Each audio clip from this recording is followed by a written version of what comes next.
പൂരവുമായി ബന്ധപ്പെട്ട വിഷയങ്ങളിൽ വ്യക്തമാകുന്നൊരു കാര്യം,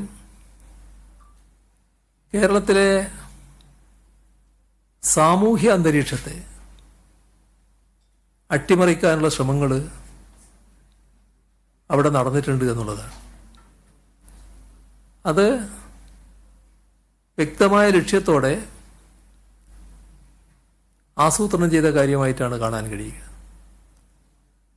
അങ്ങനെ സംശയിക്കാനുള്ള അനേകം കാര്യങ്ങൾ റിപ്പോർട്ടിൽ കാണുന്നുണ്ട്. അത് ഗൗരവമായാണ് സർക്കാർ കാണുന്നത്. തെരഞ്ഞെടുപ്പ് ലക്ഷ്യം മുൻനിർത്തി അരങ്ങേറിയ ഒരു ആസൂത്രിതമായ നീക്കം അവിടെ ആവശ്യങ്ങൾ ഉന്നയിക്കുമ്പോൾ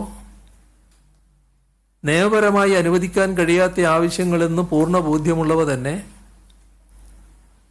ബോധപൂർവം ഉന്നയിക്കുക, അതിൻ്റെ മേലെ പ്രശ്നങ്ങൾ ഉണ്ടാക്കാൻ നോക്കുക. അത്തരം പ്രശ്നങ്ങളൊക്കെ ഈ റിപ്പോർട്ടിൽ പരാമർശിക്കുന്നുണ്ട്. അപ്പം അങ്ങനെയുള്ള ഒട്ടേറെ കാര്യങ്ങൾ റിപ്പോർട്ടിൽ പരാമർശിച്ചവയുണ്ട്. അവയെല്ലാം ഉൾപ്പെടെ അവിടെ നടന്നിട്ടുള്ള കുറ്റകൃത്യങ്ങൾ അന്വേഷിച്ച് കണ്ടുപിടിച്ച് ഭാവിയിൽ തൃശ്ശൂർ പൂരം ഭംഗിയായി നടത്താനുള്ള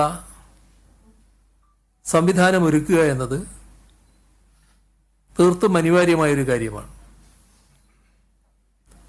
ഇവിടെ നമ്മുടെ സാമൂഹ്യ അന്തരീക്ഷം തകർക്കാൻ വേണ്ടിയുള്ള ഒരു കുൽസിത ശ്രമവും അനുവദിക്കാനാവില്ല. ഇതൊരു ആഘോഷവും ഉത്സവം അങ്ങനെ മാത്രം ചുരുക്കി കാണേണ്ട ഒരു കാര്യമല്ല. കേരളീയ സമൂഹത്തെ ആകെ ബാധിക്കുന്ന ഗൗരവമേറിയൊരു വിഷയം എന്ന നിലയിലാണ് ഈ പ്രശ്നത്തെ സർക്കാർ കാണുന്നത്. അതുകൊണ്ട് തന്നെ പൂരവുമായി ബന്ധപ്പെട്ട് ഏതെല്ലാം തരത്തിലുള്ള കുറ്റകൃത്യങ്ങൾ നടന്നിട്ടുണ്ട് അത് സംബന്ധിച്ച് ഗൗരവമായി തന്നെ പരിശോധിക്കുക. ഭാവിയിൽ ഒരു തരത്തിലുള്ള പ്രശ്നങ്ങളുമില്ലാതെ ഭംഗിയായി പൂരം നടത്തിക്കൊണ്ടുപോകുന്നതിനുള്ള ഉറപ്പുണ്ടാക്കുക. ഇതാണ് മന്ത്രിസഭ ഇന്ന് ഈ റിപ്പോർട്ടുമായി ബന്ധപ്പെട്ട് ഗൗരവമായി ചർച്ച ചെയ്തത്. അതിൻ്റെ അടിസ്ഥാനത്തിൽ 3 തീരുമാനങ്ങൾ മന്ത്രിസഭയിൽ നിന്ന് എടുത്തിട്ടുണ്ട്.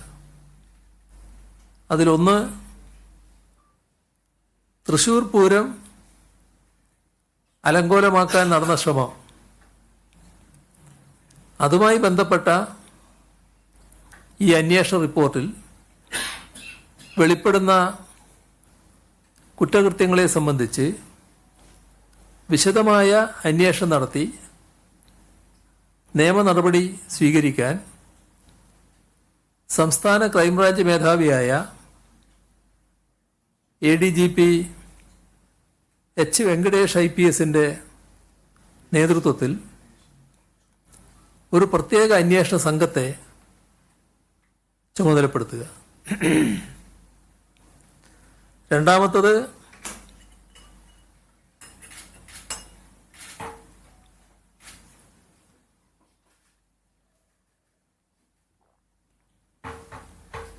പൂരവുമായി ബന്ധപ്പെട്ട ചുമതലകൾ നൽകിയിരുന്ന വിവിധ വകുപ്പുകളിലെ ഉദ്യോഗസ്ഥർ അവിടെ ഉണ്ടായിരുന്നു.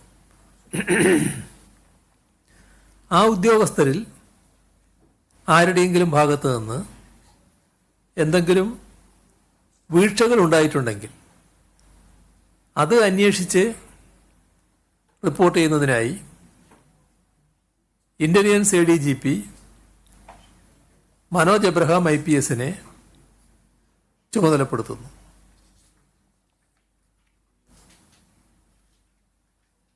മൂന്നാമത്തത്, ക്രമസമാധാന ചുമതലയുള്ള ADGPയുടെ ഭാഗത്ത് വീഴ്ചയുണ്ടായതായി സംസ്ഥാന പോലീസ് മേധാവി റിപ്പോർട്ട് ചെയ്തിട്ടുണ്ട്. ആ സാഹചര്യത്തിൽ അതേക്കുറിച്ച് പരിശോധിച്ച് വിശദമായ റിപ്പോർട്ട് നൽകാൻ സംസ്ഥാന പോലീസ് മേധാവിയെ മന്ത്രിസഭാ യോഗം ചുമതലപ്പെടുത്തിയിരിക്കുന്നു. ഇപ്പം നമ്മുടെ പൂരത്തിൻ്റെ ചരിത്രം പരിശോധിച്ചാൽ തൊഴിൽ ദുരന്തങ്ങൾ, മറ്റ് പ്രയാസകരമായ അവസ്ഥകൾ ഉണ്ടായ ഘട്ടത്തിലാണ് പൂരം ചുരുക്കേണ്ടി വന്ന സന്ദർഭങ്ങളുണ്ടായിട്ടുള്ളത്. അത് നമ്മുടെ സംസ്ഥാനത്ത് ചില പ്രത്യേക ഘട്ടത്തിൽ ഈ 2 നൂറ്റാണ്ട് കാലത്തിനിടക്ക് തന്നെ ഉണ്ടായിട്ടുണ്ട്. അടുത്ത കാലത്തുണ്ടായത് കോവിഡ് കാലത്താണ് പൂർണ്ണമായും ഉപേക്ഷിക്കേണ്ടി വന്ന അവസ്ഥ. 2020 പൂർണ്ണമായും നമ്മൾ ഉപേക്ഷിച്ചു. 1930 കടുത്ത മഴ, അതിനെ തുടർന്ന്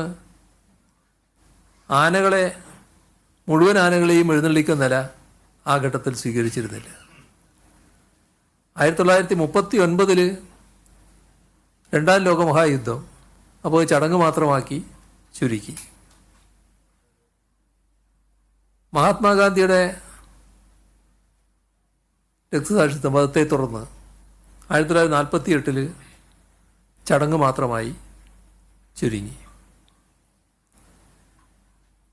നമ്മുടെ സംസ്ഥാനത്ത് ഇത്തവണ ഏതെങ്കിലും തരത്തിലുള്ള ഇതുപോലുള്ള പ്രശ്നങ്ങളൊന്നും ഉണ്ടായിട്ടില്ല. ദുരന്തമോ അതുപോലുള്ള കാര്യങ്ങളോ ഒന്നും സംഭവിച്ചിട്ടില്ല. പക്ഷേ ചില പ്രത്യേക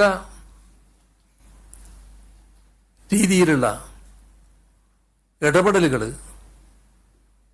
അവിടെ ഉണ്ടാവുകയും പൂരാഘോഷങ്ങൾക്ക് അലങ്കോലമുണ്ടാക്കാനുള്ള ശ്രമം ഉണ്ടാവുകയുമാണ് ഉണ്ടായത്.